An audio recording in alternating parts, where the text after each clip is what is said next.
My name is Dr. Shine Ashokan. I'm a sports medicine, orthopedic, and joint replacement surgeon.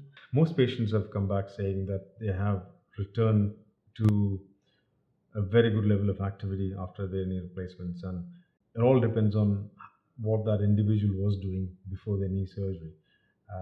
If they were doing a lot of cycling or they were doing a little bit of running, and I would say yes, I'm more than happy for them to get back. But on an average, I say between 3 to 6 months, they are getting back to a certain level of sporting activities.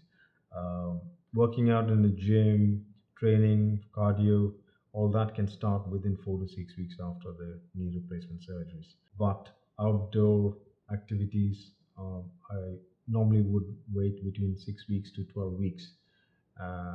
And of course, it all depends on that individual's confidence levels. So I take a very customized approach for managing that.